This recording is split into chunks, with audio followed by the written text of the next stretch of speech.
இப்போ நெக்ஸ்ட்டு பாருங்கள் என்ன சொல்கிறான்னா, இந்த நம்ம இதுக்கு முந்தி படித்ததை வச்சு கணக்கு போட போகிறோம். இப்போ பாருங்கள் என்ன கேட்டிருக்கான்னு பாருங்கள். How many moles of hydrogen அப்படின்னா எத்தனை மோல்கள் ஹைட்ரஜன் மோல்னு என்னது அதுக்கு முன்னாடி உள்ளது ரைட்டா. இப்போ H2னா H2க்கு முன்னாடி என்ன இருக்குது, ஒன்றுமே இல்லைன்னா ஒன்று இருக்குன்னு அர்த்தம். இப்போ 2H2ஓன்றது அப்போ என்னது 2 மோல் இருக்குன்னு அர்த்தம். இப்போ O2ன்னு போட்டு என்னது வெறும் O2ன்னு போட்டால் ஆக்சிஜன் அர்த்தம். அதுக்கு முன்னாடி என்ன இருக்குது, ஒன்றுமே இல்லைன்னா ஒன்று இருக்கிறதா அர்த்தம். இப்போ 3 O2ன்னு போட்டால் என்னது அதுக்கு முன்னாடி 3 மோல் இருக்குன்னு அர்த்தம். அப்போ என்ன கேட்குறான், how many moles of hydrogen எத்தனை மோல்கள் இருக்கிறது இஸ் ரிக்வயர்ட் நம்மளுக்கு தேவைப்படுகிறது.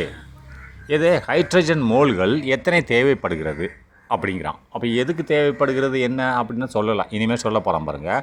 To produce 10 moles of ammonia அப்படின்றான்.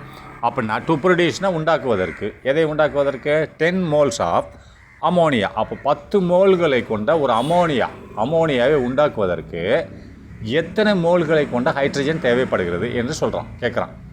ஒரு 10 மோல் உள்ள ஒரு அமோனியா உண்டாக்கணும். அதை உண்டாக்குறதுக்கு எனக்கு எவ்வளவு மோல் உள்ள ஹைட்ரஜன் தேவைப்படுகிறது அப்படின்னு கேட்குறான். அப்போது அமோனியாவோட ஃபார்முலா என்னது நல்லா பார்த்துக்கோங்க. அமோனியா கீழே உள்ள ஃபார்முலாவுக்கு மட்டும் வாங்க. NH3 அதுதான் ஃபார்முலா, அமோனியாவோட ஃபார்முலா NH3. அப்போ இதில் N வேணும், H3 வேணும், ஒரு N மினிமம் வேணும், 3 ஹைட்ரஜன் அணுக்கள் வேணும், ஆட்டங்கள் வேணும். அப்படின்னா அப்போ நம்ம என்ன பண்ணணும், அந்த எண்ணெயும் எடுத்துக்கணும், ஹைட்ரஜனையும் எடுத்துக்கணும். 3 வேணுமுன்றான். அட்லீஸ்ட் H2 அதுதான் கேஸு ரைட்டா. H2 எடுத்துக்கிட்டிங்கன்னு சொன்னால் அதில் 2 ஹைட்ரஜன் தான் இருக்குது. ஆனால் அதனால் என்ன பண்ணியிருக்கான், முன்னாடி N மட்டும் போட்டேன்னா அது கேஸ் ஆகாது. அதனால் N2 போட்டான் ரைட்டா. வெறும் என்னன்னா ஆட்டமாயிரும். அதனால் N2ன்றது ஒரு கேஸு. அப்போ N2 முன்னாடி போடணும். அதுக்கடுத்து H2 மட்டும் நீ போட்டேன்னா அமோனியா வருமா, வராது. ஏன்னா NH3 வேணும் ரைட்டா. இங்கே N2 இருக்குது. அப்போ 2 N வேணும். அப்போ ஒரு N தான் இங்கே தேவைப்படுது அமோனியாவுக்கு. ஆனால் இதில் N2ல் 2 இருக்குது. அதனால் ஈக்குவல்ஸ் பண்ணுங்கள் பேலன்ஸை. என்னது N2ன்றது என்னது நைட்ரஜன் கேஸு, H2ன்றது என்னது ஹைட்ரஜன் கேஸு. அப்போ ஹைட்ரஜன் கேஸுக்கு முன்னாடி எத்தனை மோல் இருக்குது, 3 இருக்குது. 3 மோல் இருக்கிறது ரைட்டா. 3 மோல் இருக்குது. H2 ஹைட்ரஜன் கேஸுக்கு முன்னாடி 3 மோல் இருக்குது. நைட்ரஜன் கேஸுக்கு முன்னாடி ஒரே ஒரு மோல் தான் இருக்குது. இப்போ இது ரெண்டையும் நீங்கள் பார்த்தீங்கன்னா NH3 வந்துடுது. ஏன்னா Nக்கு எத்தனை இருக்குது, ஆட்டம் 2 இருக்கிறது. அதனால் முன்னாடி 2 போட்டுக்கிட்டான், 2 ஆட்டம் அணு. இதில் எத்தனை ஹைட்ரஜன் எத்தனைக்கு 6 இருக்குது. கீழே 2 மேலே 3 மோல் 3. அப்போ 6 ஹைட்ரஜன் இருக்குது. அதனால் இந்த H3 3 போட்டுக்கிட்டானா அது முன்னாடி உள்ள 2 பேலன்ஸ் பண்ணி பார்த்தா 2 3 6 சரியா போச்சா. இப்போது நல்லா பாருங்கள், இந்த ஈக்குவேஷனில் NH3ன்ற அமோனியா நம்மளுக்கு கிடச்சிருச்சு. ஆனால் அமோனியா முன்னாடி எத்தனை மோல் இருக்குது, 2 மோல் தான் இருக்குது. ஆனால் அவன் என்ன கேட்குறான், 10 மோல் உள்ள அமோனியாவை உண்டாக்குறதுக்கு எனக்கு எத்தனை மோல் உள்ள ஹைட்ரஜனை, அதாவது ஹைட்ரஜன் மோலை தான் கேட்குறான். இப்போ 2 மோல் அமோனியா உண்டாக்குறதுக்கு எத்தனை மோல் ஹைட்ரஜன் தேவைப்பட்டிருக்கு. H2க்கு முன்னாடி என்ன இருக்குது, H2க்கு முன்னாடி 3 இருக்கா. அப்போ 3 மோல் ஹைட்ரஜன் எத்தனை மோல் அமோனியா உண்டாக்கியிருக்கு, 2 மோலை உண்டாக்கியிருக்கு. புரிஞ்சுதா. ஆனால் அவன் என்ன கேள்வி கேட்குறான், எனக்கு 10 மோல் அமோனியா உண்டாக்குறதுக்கு எத்தனை மோல் ஹைட்ரஜன் வேணும் அப்படின்னு கேட்குறான். அப்போது இங்கே பாருங்கள், 2 மோல் 3H2 அப்படின்னா 2 ஹெச்சுக்கு முன்னாடி என்ன இருக்குது, 3 தான் இருக்குது. அப்போ 3 மோல் கொண்ட ஹைட்ரஜன் அர்த்தம். இந்த 3 மோல் கொண்ட ஹைட்ரஜன் எத்தனை மோல் அமோனியா உண்டாக்கியிருக்கு, 2 NH3 உண்டாக்கியிருக்கு. அப்போ 2 மோல் கொண்ட ஒரு அமோனியா உண்டாக்கியிருக்கு. அப்போ 10 மோல் வேணும். இதே நம்ம கேசரி ஃபார்முலாவுக்கு வாயேன், 1 கப்பு ரவா 6 கப்பு கேசரியை உண்டாக்குது. அப்போ 3 கப்பு ரவா எவ்வளோ உண்டாக்குன்னு கேட்குறான்.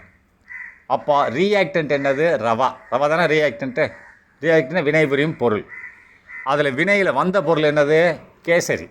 அதானே வினையில் வந்த பொருள், ப்ராடக்ட்.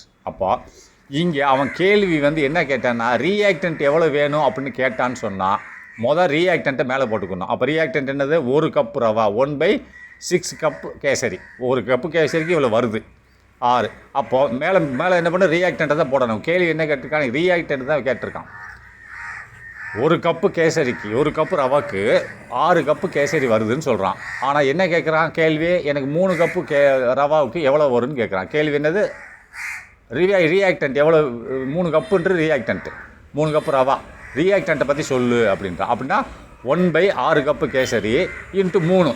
அப்போ மேலே என்ன வரணும், ஃபஸ்ட்டு வர்றது என்னது, 1 கப்புக்கு 6 கப்பு அப்படின்னா 1 ரைட்டா. ரியாக்டன்ட் தான் மேலே வரணும். இதே இது கொஸ்டின் வந்து அவன் ப்ராடக்டை கேட்டிருந்தான்னா ப்ராடக்ட் மேலே வந்துடும். செகண்ட் கொஸ்டின் என்ன கேட்டிருந்தான்? செகண்ட் கொஸ்டின் அதை பார்ப்போமா? செகண்டாக பாருங்கள், நான் அங்கே வந்துட்டு இங்கே வர்றேன், சொல்லி கொடுத்துருக்கேன், சரி இருந்தாலும் சொல்லித்தரேன். இங்கே பாருங்கள், இந்த போட்டிருக்கான் பாருங்கள், 1 கப்பு ரவாவுக்கு 6 கப்பு கேசரி கிடைக்குது. ஆனால் அவன் என்ன கேள்வி கேட்டிருக்கான்? 3 கப்பு ரவாவுக்கு எவ்வளோ கேசரி கிடைக்கும் அப்படின்றான். அப்போ கேள்வியே எதை சார்ந்திருக்கு? ரியாக்டண்ட்டை தான் சார்ந்திருக்கு. ரியாக்ட்னா வினை பெறும் பொருளை தான் கேட்குறான் அவன். அதனால் நம்ம என்ன பண்ணோம், 1 கப்புக்கு 6 கப்பு கிடைக்குது. அப்புறம் 1/6 மேலே என்ன போட்டு முதல்ல வர வேண்டியது என்னது? ரவை தான் வரணும், ரியாக்டண்ட்டு தான் வரணும். 1/6. அப்போ நம்ம எவ்வளவு அவன் கேள்வி கேட்டிருக்கான்? 3 கப்புக்கு எவ்வளோ வரும்னு சொல்கிறான். அதனால் இன்ட்டு 3 இன்ட்டு இந்த பாருங்கள்,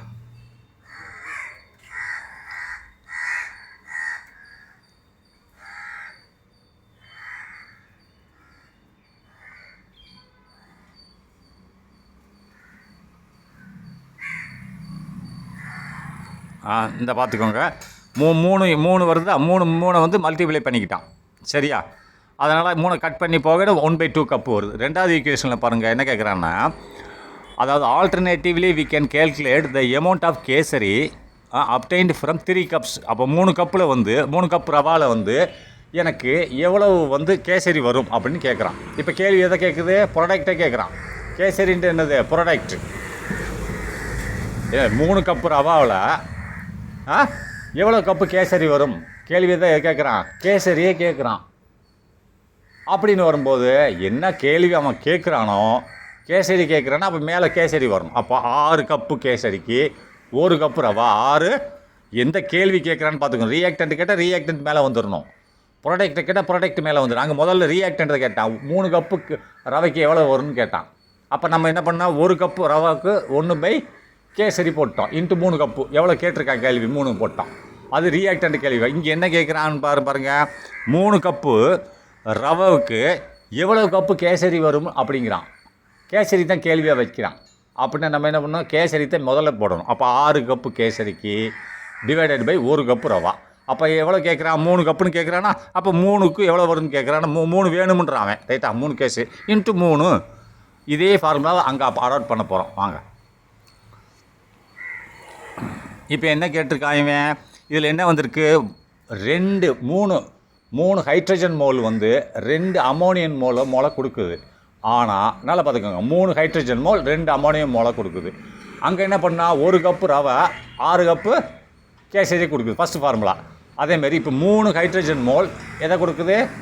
2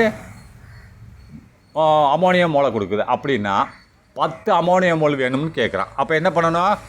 3 hydrogen mole divided by 2 ammonia mole into 10 கேட்குறானா, into 10 ammonia mole NH3 divide பண்ணி பார்த்தா வந்துடும் உனக்கு அந்த ஃபார்முலா. இவ்வளோ சிம்பிள், முடிஞ்சு. இதை வேணால் காமிக்கிறோம். The balanced stoichiometric equations for the formation of the ammonia அப்படின்னா பேலன்ஸ் ஸ்டேச்சியோமெட்ரிக் ஃபார்முலா. இது ஸ்டேச்சியோமெட்ரிக் ஃபார்முலா தெரியும் இல்லையா? Chemical equation with molecular numbers. அதுதான் என்னது? இந்த நம்ம இப்போ போடுறோம்ல மாலிகுல் மோல் சொல்கிறோம்ல, இதோட ரேஷியோவை பார்க்குறது தான் ஸ்டேச்சியோமெட்ரிக் ஈக்குவேஷன்ஸ்னு சொல்லுவாங்க, ரைட்டா? த பேலன்ஸ் சமன்படுத்தப்பட்ட ஸ்டேச்சியோமெட்ரிக் ஈக்குவேஷன் சமன்பாடு for the formation of ammonia. For the formation அமோனியாவை உண்டாக்குவதற்கு இந்த ஃபார்மேஷன் பண்ணியாச்சு, ரைட்டா? இதை சொல்லி கொடுத்துட்டேன். as per the stoichiometric equation, இந்த மேலே சொன்ன ஈக்குவேஷன் பிரகாரம், ஸ்டேச்சியோமெட்ரிக் ஈக்குவேஷன் ரைட்டா? இதன் பிரகாரம் டு ப்ரொடியூஸ் 2 moles 2 மோலுக்கு ஆஃப் அமோனியா, 2 மோல் அமோனியாவை ப்ரொடியூஸ் பண்ணியிருக்கானா 2 மோல் அமோனியா. எவ்வளவு மோல் ஹைட்ரஜன் தேவைப்பட்டுச்சு? 3 moles of hydrogens are required. பார்த்தியா, 3 மோல் ஹைட்ரஜன் தேவைப்பட்டது 2 மோல் அமோனியா உண்டாக்குவதற்கு. இப்போ அவன் 10 மோல் கேட்டிருக்கான் அமோனியாவா. சேம் ஃபார்முலா தான், அங்கே போட்ட ஃபார்முலா. என்ன பண்ணணும் நம்ம? அப்போ என்ன கொஸ்டின் என்னது? To produce 10 mole of ammonia, இதுதான் நம்மளோட கொஸ்டின். அப்போ என்ன பண்ணணும்? 3 மோல் கொண்ட ஹைட்ரஜன் வந்து 2 மோல் கொண்ட அமோனியா ப்ரொடியூஸ் பண்ணியிருக்குன்னா அவன் என்ன கேள்வி கேட்டிருக்கான்? அதாவது 10 மோல் அமோனியாவை சொல்லுன்னு சொல்கிறான், ரைட்டா? அப்போ 10 மோல் அமோனியா சொல்லுன்னு சொல்லும்போது அப்போ என்ன பண்ணால் 3 mole of hydrogen divided by 2 mole of ammonia, ரைட்டா? அமோனியாவை போட்டான். அப்போ நம்மளுக்கு 10 மோல் அப்போ அமோனியா வரும்போது என்னது 10, அதை 10ஆல் பெருக்கிக்கணும். 10 மோல் ஆஃப் ஹைட்ரஜன். 10 மோல் தானே கேட்குறான்.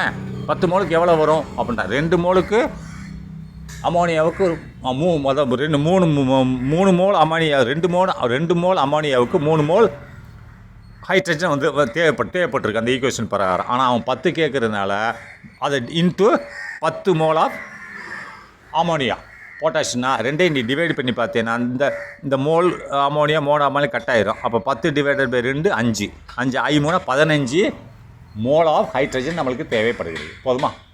சிம்பிள் ஃபார்முலா முடிஞ்சு.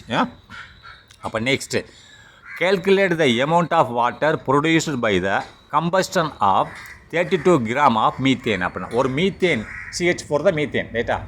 32 எடை கொண்ட 32 கிராம் எடை கொண்ட ஒரு மீத்தேனை எரிக்கும்போது, கம்பஸ்டனை எரிக்கும்போது எவ்வளவு வாட்டர் மோல் ப்ரொடியூஸ் ஆகுறது? எமௌண்ட் ஆஃப் வாட்டர்னா எமௌண்ட்னாலே மோல்னு தான் அர்த்தம், அளவு, ரைட்டா? எவ்வளவு எமௌண்ட் ஆஃப் வாட்டர் ப்ரொடியூஸ் ஆகுறது, தயாராகிறது அப்படின்னு கேட்குறான். அப்படின்னா மோல் ஆஃப் வாட்டர்னு அர்த்தம். எமௌண்ட்னாலே மோலார்னு அர்த்தம்.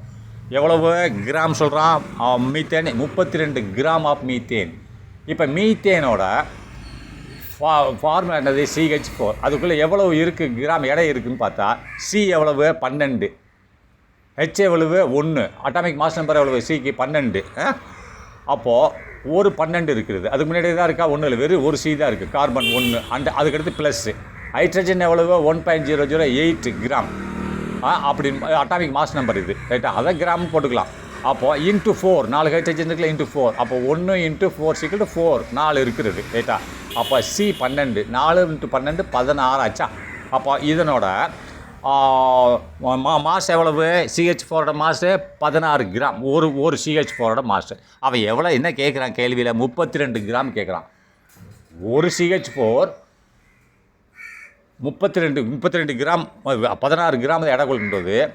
ஆனால் 32 கிராம் எடை கொண்ட ஒரு மீத்தேன் எவ்வளவு எடை கொண்ட வாட்டர் மாலிகுலை கொடுக்குறது என்று கேட்குறான். எமௌண்ட் ஆஃப் வாட்டர் அப்படின்னா எவ்வளவு எடை கொண்ட எவ்வளவு அளவு உள்ள வாட்டர் மாலிகுலை கொடுக்குறது, இடையில அளவுள்ள, ரைட்டா, கொடுக்குறது என்று கேட்குறான். இப்போது நம்ம இந்த 16 கிராமை வச்சே போவோம்.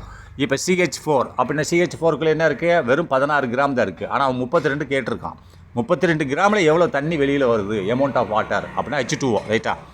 அப்போது CH4 × 2 ஆக்சிஜன் மாலிகுல் 2, ரைட்டா? இது 2 ஒன்று செஞ்சுன்னா carbon dioxide plus 2H2O வருது, ரைட்டா? நல்லா பார்த்துக்கோங்க. அவன் என்ன கேட்குறான்? இது 16 கிராம் தான். CH4 வெறும் 16 கிராம். 32 கிராமில் தான் எவ்வளோ வருதுன்னு. அப்போ 16 கிராமுக்கு எவ்வளோ வந்திருக்கு? 2 மோல் வந்திருக்கு. இது 16 கிராமுக்கு எவ்வளோ வந்திருக்கு?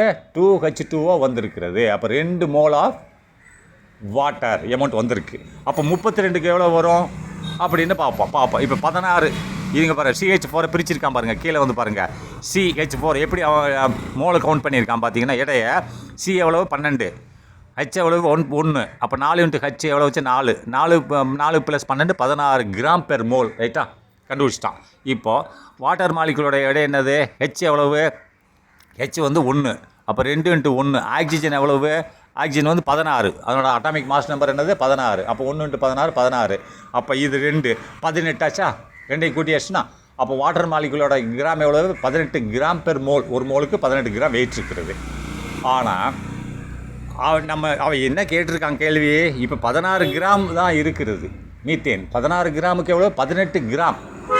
18 கிராம் வாட்டர் மாலிகுல் வருது. அதாவது 2 மாலிகுல் 2H2 வந்துருச்சு. இப்போ சிம்பிளாக அப்படி பார்த்தோம்னா இது 2, ரைட்டா? இது எவ்வளோ வச்சு 2 மாலிகுல். இது இப்போ வெறும் H2O எவ்வளவு? 16. அப்போ முன்னாடி 2 மோல் இருக்குல்ல, 2H2 2 × 16 32 கிராம் வருது. எவ்வளோ வருது? இது வெறும் H2Oக்கு தான் எவ்வளவு? அதுக்கு முன்னாடி 2 இருக்கு இல்லையா, 2 இருக்கு இல்லையா, அந்த 2ஆல் பெருக்கணும் இல்லையா? அப்போ 32 கிராம் வருது. அப்போது இங்கே 2 போட்டுட்டோம்னா இப்போ 16க்கு தான் இவ்வளவு. இப்போ 32 கிராமில் எவ்வளோ போகுதுன்னு அவன் கேட்குறான். அப்போ டபுள் ஆக்கிக்கோ. அப்போது எவ்வளவு? இது ஏற்கனவே எவ்வளோ? 36 இருக்குது. 36 + 36 72 கிராம். அவ்வளோதான் விட. 72 கிராம் வந்திருக்கும் பாருங்கள். இந்த 72 கிராம் ஆஃப் வாட்டர் முடிஞ்சா. ஆனால் இது எப்படி வந்ததுன்னு தான் நம்ம பார்க்க போகிறோம். இங்கே பாருங்கள், இது 16 கிராமுக்கு வந்து 2 H2O மாலிகுல் வந்திருக்கு. அஸ் பர் த ஸ்டிச்சியோமெட்ரிக் ஈக்குவேஷன், அந்த ஈக்குவேஷன் பிரகாரம் தான் இது வந்திருக்கிறது, ரைட்டா? அப்போது combustion of 1 mole, 1 mole CH4 எரியும் போது, கம்பஸ்டனை எரியும் போது, அதாவது கம்பஸ்டன் ஆஃப் 1 மோல், அதாவது 1 மோல்னால் எவ்வளவு, அது எடை எவ்வளவு, 16 கிராம் அர்த்தம். இந்த ஈக்குவேஷனில் போட்டிருக்காங்கல்ல, 16 கிராம் உள்ள CH4 எரியும் போது 1 மோல் கம்பஸ்டனை எரியணும் ஆஃப் 1 மோல் ஆஃப் 16 கிராம் எடை கொண்ட CH4 எரியும் போது அது எதை உண்டாக்குறது? ப்ரொடியூசர்ஸ் 2 மோல், 2 மோல்களை உண்டாக்குறது, 2 மோல் ஆஃப் ஹைட்ரஜன், ரைட்டா? அப்போ H2O வாட்டரை உண்டாக்குறது. அப்போ 2 இன்ட்டு 2 இன்ட்டு H2O 1 மோல் தானே, 2 மோல் இருக்கிறது. அப்போ H2Oக்குள்ளே எவ்வளோ இருக்கிறது எடை அப்படின்னு 18 இருக்கிறது. ஏன் 18 அப்படின்னு கேட்டிங்கன்னா 2Hக்கு 2 கிராம், 2 இருக்கா, 2 இன்ட்டு 2 ப்ளஸ் அது எவ்வளோ 16, எது ஆக்சிஜனோட அட்டாமிக் மாஸ் நம்பர் 16, 18 இன்ட்டு 2 32 வந்துருச்சா? அப்போ எவ்வளோ உண்டாக்குகிறது? 36, ஆமாம், 18 இன்ட்டு 2 36 கிராமை உண்டாக்குகிறது ஆஃப் வாட்டர், ரைட்டா? இப்போ அந்த பழைய ஃபார்முலாவுக்கு போவோம். இப்போ அவன் என்ன கேட்குறான்? ரியாக்டண்ட்டை கேட்குறான். ரியாக்டன்ட்னு வரும்போது நம்ம தலைகீழ போடணும், செகண்ட் ஈக்குவேஷன். அப்போ என்ன வருது அப்படின்னா 36 கிராம் H2O, முதல் இது எடுத்துக்கணும், H2O எடுத்துக்கணும். 36 கிராம் H2Oக்கு எவ்வளோ கிராம் நம்ம வந்து இதில் போட்டிருக்கோம்? 16 கிராம் தான் வந்திருக்கு. CH4 16 கிராம் தானே. இப்போ அவன் ரியாக்டண்ட்டை தான் கொஸ்டினாக வச்சுருக்கான். என்னது, எவ்வளோ வாட்டர் கிடைக்கிறது அப்படின்றது ரியாக்டன்ட் அப்படின்னு வரும்போது ரியாக்டண்ட்டு மேலே போட்டுக்கோ. எவ்வளோ? 18 கிராமுக்கு 36 கிராம் H2O வந்திருக்கு. அப்போ 36 H2O டிவைடட் பை 16, ஆமாம், இது மீத்தேன் CH4. அப்போ இன்ட்டு அவன் கொஸ்டின் என்ன கேட்டிருக்கான் அப்படின்னு பார்த்தீங்கன்னு சொன்னால், அவன் 32 கிராமில் எவ்வளோ வரும்? அப்போ 16 தான் நம்ம போட்டிருக்கோம். அப்போ இன்ட்டு 32 கிராம் ஆஃப் CH4. அப்போ கட் பண்ணி பார்த்தீங்கன்னா இது ரெண்டையும் கட் பண்ணிடுங்க. கட் பண்ண மேலே 2 வரும். 2 36 எவ்வளோ ஆச்சு? 72 கிராம் ஆஃப் வாட்டர். சிம்பிளாக நம்ம அப்படியே பார்த்தாலும் 72 தான். இந்த ஃபார்முலா ப்ராப்ளம் பார்த்தாலும் அவ்வளோதான். முடிஞ்சு, ரைட்டா?